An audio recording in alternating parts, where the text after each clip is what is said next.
Here's a thing nobody tells you on day one. Playwright will happily run a test without opening a browser at all. Sounds like cheating. It sort of is, and it's completely legitimate.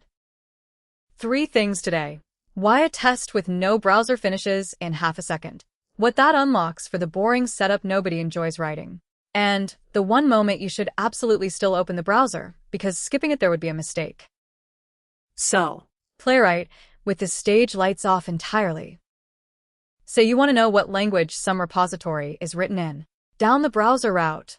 That's honest work. Boot a browser. Load the page. Wait for the whole DOM to settle. Meanwhile, over here, one call, straight to the server, and it's already back. 600 milliseconds. The browser hasn't even finished reading the text off the page, it just spent 5 seconds loading. Same answer, either way. About 50 times faster one way than the other. Here's what that looks like as actual code. You ask Playwright for a request context instead of a browser. That's the object that speaks HTTP and nothing else.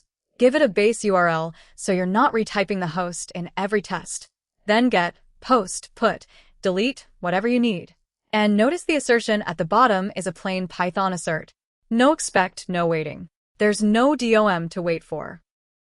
And what comes back isn't a page. It's a response object, a status code, an OK flag that's true for anything in the 200s, and a JSON method that hands you a Python dictionary. That's the whole surface. 3 things. Run it, and honestly the first time you see this you double take. 0.61 seconds. A browser test doing the same job would still be booting. Course, sooner or later one of these goes red. And an API failure reads nothing like a browser one. No screenshot, no video, no trace. Just the assert that blew up and whatever the server sent back. For 04, check your path. Right, that's the party trick out of the way. Here's the part you'll genuinely reach for every week. Picture a test for deleting a to-do. Before you can delete one, a to-do has to exist, so most people click through the whole create flow first, in the browser, every single run. But wait. Nobody's testing the create form today. That's scenery. So make the to-do over the phone instead in 40 milliseconds, and only then open the page. Everything lit up here is the actual thing under test. Everything above, it was just getting the stage ready.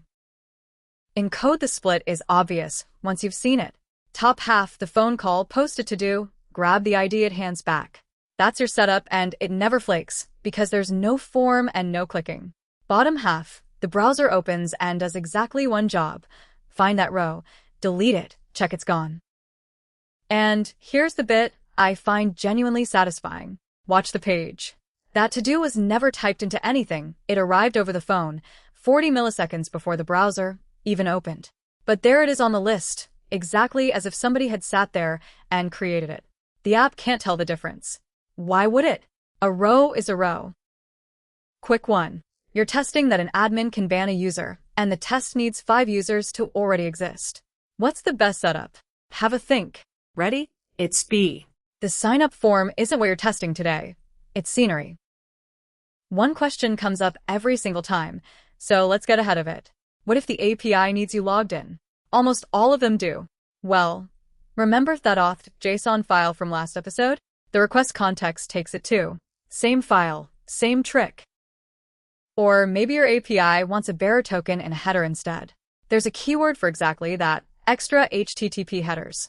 Set it once when you build a context, and it rides along on every single call after. Then, when the run's finished, dispose of the context. That's mostly politeness, but it does close the connection properly. One caution though, before you go off and rewrite your entire suite over the weekend. There's a line here, and it's worth knowing where it sits. Setting things up. Phone every time. Checking a JSON field came back, right? Phone again. But whether the delete button is actually clickable on a narrow screen, no phone call on earth answers that. Your users don't send HTTP requests. They click things. 3 lines to walk away with. Playwright speaks HTTP with no browser at all, and that route runs about 50 times faster than the one you're used to. Set your world up over the phone every time because the setup was never the thing you were testing. Then open the browser for the one bit that actually is. Next time, the trickiest stages there are shadow DOM and the locator tricks that get you inside it. Whole course is free, by the way, over at the Playwright Dojo.